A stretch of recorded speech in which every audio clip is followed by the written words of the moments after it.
Hey guys, today I'm going to show you how to set up your Supabase secret key. Let's get started. First, go to supabase.com and log in your account. This action will lead you to your dashboard, where you will click on the project you want to set a secret key for.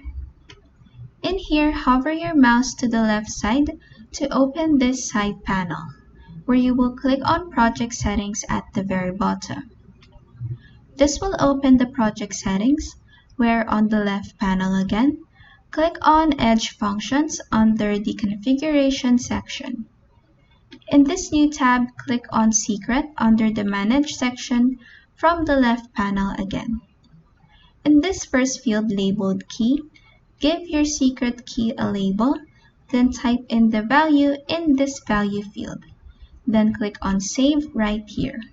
And that is how you can set up a secret key on Supabase.